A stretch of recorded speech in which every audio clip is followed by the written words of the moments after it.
നമസ്കാരം. മലയാളി വാർത്തയിലേക്ക് സ്വാഗതം. 5 വർഷം മുമ്പ് സുരേഷ് ഗോപി ബിജെപിയുടെ ലോക്സഭാ സ്ഥാനാർത്ഥിയെ തൃശൂരിൽ നടത്തിയ തീപ്പൊരി പ്രസംഗത്തിൽ ഈ തൃശൂർ ഞാനിങ്ങ് എടുക്കുക, എനിക്ക് ഈ തൃശൂർ വേണമെന്ന പഞ്ച് ഡയലോഗ് യാഥാർത്ഥ്യമാക്കാൻ സുരേഷ് ഗോപിയും ബിജെപി നടത്തിയ കഠിനാധ്വാനം സമാനതകളില്ലാത്തതാണ്. 2019 ലോക്സഭാ തിരഞ്ഞെടുപ്പിലും 2021 നിയമസഭാ തിരഞ്ഞെടുപ്പിലും തൃശൂരിൽ തൊട്ട സുരേഷ് ഗോപി ആദ്യം ചെയ്തത് താമസം തൃശൂരിലേക്ക് മാറ്റുകയാണ്. കേന്ദ്ര നേതൃത്വം പോലും അറിയാതെ സുരേഷ് ഗോപിയും ബിജെപിയും ജില്ലാ നേതൃത്വവും ചെയ്തത് എങ്ങനെ തോറ്റു എന്ന് കണ്ടെത്തുകയാണ്. അതിന് മണ്ഡലത്തിന്റെ നാനാ കോണിൽ നിന്നുള്ളവരുമായി നിരന്തരം സംസാരിച്ചു.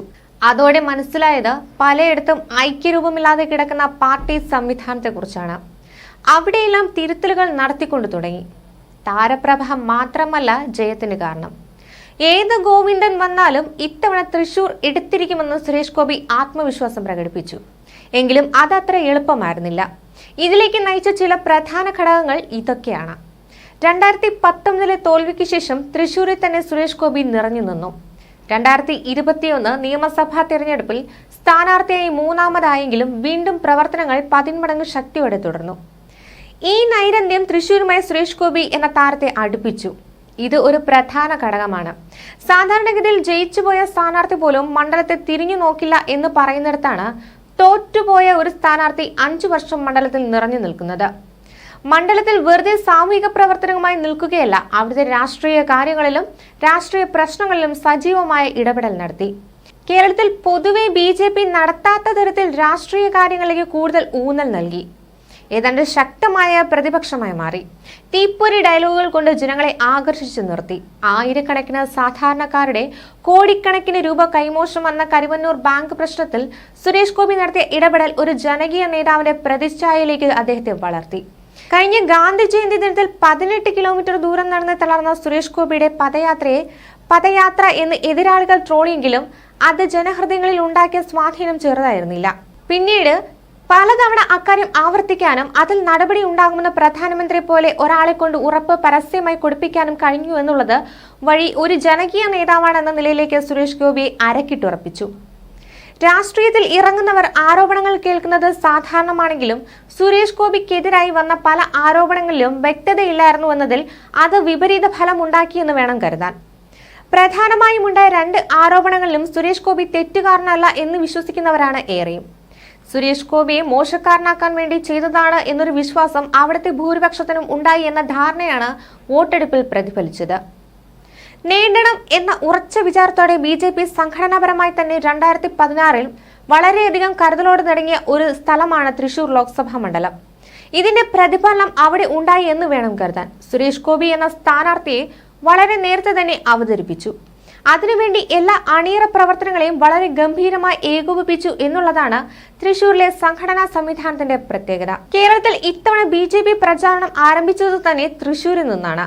നാരി ശക്തി എന്ന പേരിൽ ജനുവരിയിൽ നടത്തിയ പ്രധാനമന്ത്രിയെ പങ്കെടുപ്പിച്ച് നടത്തിയ സ്ത്രീപക്ഷ പരിപാടിയിൽ സിനിമാ താരങ്ങളും സാമൂഹിക പ്രവർത്തകരും മുതൽ സാധാരണക്കാരായ ജനകീയ സമര പോരാളികൾ വരെ വന്നത് പുത്തൻ അനുഭവമായി. ഒപ്പം സാധാരണ സ്ത്രീകളുടെ പങ്കാളിത്തം ഇതുവരെയും കാണാത്ത തരത്തിൽ അവിടെ ഉണ്ടായി. ഇതൊരു വലിയ ഘടകമായി. പരമ്പരാഗതമായി ബിജെപിയുടെ അടുത്ത് നിൽക്കുന്ന സമുദായങ്ങൾക്കപ്പുറം മറ്റു വോട്ടുകൾ ശേഖരിക്കാൻ കഴിഞ്ഞു എന്നുള്ളതാണ് ഒരു പ്രധാന കാരണം. തൃശൂരിൽ ഗണ്യമായ സ്വാധീനം ചെലുത്തുന്ന ക്രിസ്ത്യൻ സമുദായത്തെ ഒപ്പം നിർത്താനും അവരുടെ ആചാരങ്ങളിലും വിശേഷങ്ങളിലും താൻ ഒപ്പമുണ്ടെന്നും സുരേഷ് ഗോപി തെളിയിച്ചു. അതിന് വെറും പ്രകടനമായിരുന്നില്ല എന്ന് പലപ്പോഴും വാക്കുകളിലൂടെയും പ്രവർത്തികളിലൂടെയും ആവർത്തിച്ചു. ഇത് തൃശൂരിലെ ക്രിസ്ത്യൻ വോട്ടർമാരിൽ പ്രത്യേകിച്ച് സ്ത്രീകളിലും യുവാക്കളിലും വലിയ സ്വാധീനമുണ്ടാക്കി. 2 ബിഷപ്പുമാർ പ്രത്യക്ഷത്തിൽ തന്നെ എതിരായിരുന്നിട്ടും സമുദായം സുരേഷ് ഗോപിയെ സ്വന്തക്കാരനായി കണ്ടു. എതിരായി നിന്നവരെ ഒരു തരത്തിലും ഇകഴ്ത്താനുള്ള നീക്കം ഇല്ലാത്തതും സുരേഷ് ഗോപിക്ക് അനുകൂലമായി. നരേന്ദ്രമോദി പലതവണ തൃശൂരിൽ വന്നപ്പോഴെല്ലാം സുരേഷ് ഗോപി തന്നോടൊപ്പം കേന്ദ്രത്തിൽ ഉണ്ടാവേണ്ട പ്രധാന ആളാണ് എന്ന് ആവർത്തിച്ചു. നാരീശക്തിയിലും സുരേഷ് ഗോപിയുടെ മകളുടെ വിവാഹത്തിലും ഇത് തെളിയിച്ചു. ഗുരുവായൂരും തൃശൂരും മാത്രം വന്നു പോകുകയില്ല, തൃപ്രയാർ ക്ഷേത്രത്തിലും നരേന്ദ്രമോദി ദർശനം നടത്തി. തൃപ്രയാറിന് അയോധ്യയുമായുള്ള ബന്ധം എടുത്തു പറഞ്ഞു. ഇതോടെ സുരേഷ് ഗോപിയും തൃശൂരും തമ്മിലുള്ള ബന്ധം കൂടുതൽ ദൃഢമായി. MP സ്ഥാനമേറ്റപ്പോൾ മുതൽ TN പ്രതാപൻ പ്രകടനത്തിൽ വളരെ മോശമായിരുന്നു എന്ന പ്രചാരണം വളരെ ശക്തമായിരുന്നു. ഇത്തവണ പ്രതാപൻ തന്നെ അവിടെ കോൺഗ്രസിന് സ്ഥാനാർത്ഥിയായിരുന്നുവെങ്കിൽ ഒരുപക്ഷെ സുനിൽകുമാറിന് വലിയ സാധ്യത ഉണ്ടായിരുന്നു. പക്ഷേ അവസാന നിമിഷത്തെ ഒരു മാറ്റത്തിലൂടെ പ്രതാപന് പകരം K മുരളീധരൻ വന്നത് മുസ്ലിം സമുദായത്തിൽ ആശയക്കുഴപ്പത്തിനിടയാക്കി. സുരേഷ് ഗോപിക്ക് എതിരായ വോട്ടുകൾ കൃത്യമായി ഭിന്നിച്ചു പോകുന്നതിന് ഇടയായി. തൃശൂരിൽ K കരുണാകരന്റെ പാരമ്പര്യത്തിന് വലിയ സ്വാധീനമുണ്ട്. അത് മകൻ K മുരളീധരന് മാത്രമല്ല, മകൾ പത്മജയ്ക്കും അവകാശപ്പെട്ടതാണ്. പത്മജ BJPയിലേക്ക് വന്നതോടെ കരുണാകരന്റെ അനുയായികൾക്കും ആരാധകർക്കും താമരയിൽ വോട്ട് ചെയ്യുന്നതിന് അത്ര തടസ്സമുണ്ടായില്ല. ലൂർദ് കത്തീഡ്രലിൽ മാതാവിന് സുരേഷ് ഗോപി സ്വർണ്ണ കിരീടം സമർപ്പിച്ചതിന് പിന്നാലെ മാസങ്ങൾ നീണ്ട സൈബർ ആക്രമണങ്ങൾ വരെ ഉണ്ടായി. മകൾ ഭാഗ്യയുടെ വിവാഹത്തിന് മുന്നോടിയായി വഴിപാടായാണ് കിരീടം സമർപ്പിച്ചത്. എന്നാൽ ചെമ്പിൽ സ്വർണം പൂശിയാണ് കിരീടം സമർപ്പിച്ചതെന്ന് സമൂഹ മാധ്യമങ്ങളിൽ വിവാദമുയർന്നു. വിവാഹത്തിൽ പങ്കെടുക്കാൻ പ്രധാനമന്ത്രി നരേന്ദ്രമോദി ഗുരുവായൂരിൽ എത്തുന്നതുകൊണ്ട് ഗുരുവായൂരിലെ മറ്റു വിവാഹങ്ങൾ മാറ്റിവയ്പ്പിച്ചെന്നുവരെ വ്യാജ പ്രചാരണമുണ്ടായി. ഏറെക്കാലം മോഹിച്ചതിനെ സ്വന്തമാക്കിയ സന്തോഷത്തിലാണ് സുരേഷ് ഗോപി ഇപ്പോൾ. വിജയം ഉറപ്പിച്ച ശേഷം ശാസ്തമംഗലം മൂലയിൽ ലൈനിലെ വീട്ടിൽ മാധ്യമപ്രവർത്തകരെ കണ്ട് സുരേഷ് ഗോപി പ്രതികരിച്ചത്, തൃശൂർ ഞാൻ ഇപ്പോഴും എടുത്തിട്ടില്ല, അവർ തന്നതാണ്, അത് ഹൃദയത്തിലേക്ക് വന്നിരിക്കുന്നു. ലൂർദ് മാതാവിന് നൽകിയ കിരീടം പോലെ തൃശൂരിനെ ഞാൻ തലയിൽ വയ്ക്കും, നെറ്റിപ്പട്ടം കെട്ടി തിടമ്പേറ്റി ഞാൻ തൃശൂരിനെ കൊണ്ടു നടക്കും എന്നായിരുന്നു. ന്യൂസ് ഡെസ്ക് മലയാളി വാർത്ത.